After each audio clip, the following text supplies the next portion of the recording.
हर हत्या के बाद खामोश हो जाते हैं हत्यारे और उनके मित्रगण।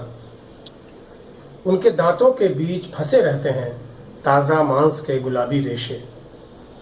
रक्त की कुछ बूंदें भी चिपकी होती हैं होठों के आसपास, पर आंखें भावशून्य हो जाती हैं, जैसे चकित सी होती हों धरती पर निश्चल पड़ी कुचली नुची मृत मानव देह को देखकर। हत्या के बाद हत्यारे भूल जाते हैं हिंस्र होना कुछ समय के लिए। वे चुपचाप सह लेते हैं आलोचनाएं, हत्या के विरोध में लिखी गई कविताएं सुन लेते हैं बिना कुछ कहे। यहां तक कि वो होंठ पोंछ कर दांतों में फंसे मांस के रेशे को खोद कर थूक कर तैयार हो जाते हैं हिंसा की व्यर्थता पर आयोजित सेमिनारों में हिस्सेदारी को भी।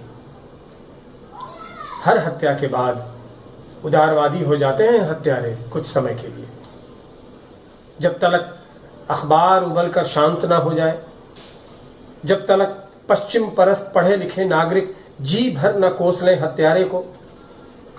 हमारे प्राचीन समावेशी समाज की इस स्थिति पर जब तलक अफसोस जताना बंद न कर दें सर्वोदयी कार्यकर्ता, और जब तलक राइट विंग के उत्थान पर छक कर न बोल लें कम्युनिस्ट टाइप प्रोफेसर, एनजीओ चलाने वाली सुघड़ महिलाएं, जब तलक ह्यूमन राइट्स वॉच और एमनेस्टी इंटरनेशनल अपनी फैक्ट फाइंडिंग पूरी न कर लें, जब तलक हत्या के विरोध में सैकड़ों कवि लिख न डालें अपनी अपनी मुक्त छंद कविताएं, तब तलक दयनीय बने रहते हैं हत्यारे। देखो सब उन्हें ही घेर रहे हैं, बुद्धिजीवी, मास्टर, पत्रकार, कवि और मानवाधिकार वाले सभी हत्यारे को ही क्यों दोषी ठहरा रहे हैं? ये कहां का न्याय है? आखिर जो मारा गया उसका भी तो दोष रहा ही होगा। कोई भरी मासूमियत से सवाल करता है कहीं साइबर स्पेस में। दूसरी आवाज एक माननीय सांसद की होती है। आखिर शांति व्यवस्था बनाए रखने की जिम्मेदारी हत्यारों की ही क्यों होनी चाहिए? फिर एक टेलीविजन का एंकर इत्तेहादुल मुस्लिमीन के नेता से पूछता है सवाल, अब मुसलमानों को सोचना ही पड़ेगा कि बार बार वो ही निशाना क्यों बनते हैं? क्या आप नहीं मानते कि सिमी राष्ट्र विरोधी है? फिर आते हैं बाहर निकलकर हत्यारों के सिद्धांत का, ले आते हैं आंकड़े निकालकर पिछले बरसों के कितने खुदकुश हमलावर मुसलमान थे और कितने थे दूसरे। चेचन्या से लेकर यमन और सोमालिया और नाइजीरिया तक, गजा पट्टी से लेकर सीरिया, इराक और ईरान तक, कश्मीर से लेकर हेलमंद तक, कहीं पर भी तो चैन नहीं है इन लोगों को। और फिर एक सहनशील समाज कब तक बना रह सकता है सहनशील? एक जागरूक समाज में खुलकर चलती है हत्या के कारण और निवारण पर स्वस्थ बहस। बहुत से तर्क तैयार हैं कि हत्या हमेशा नाजायज नहीं होती।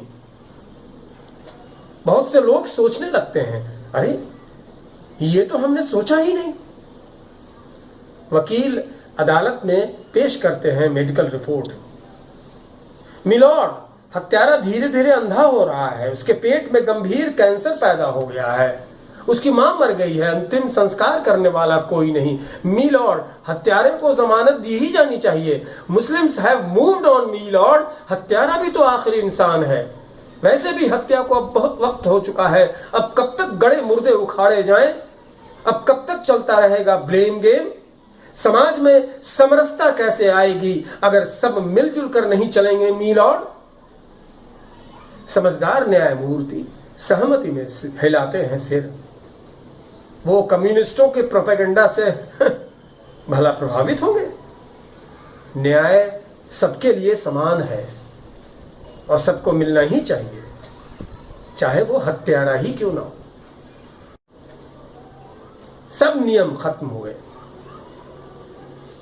सब किताबें हुई बंद, सभी आलोचनाएं भी खत्म हुई टीवी की बहसें, सब खत्म।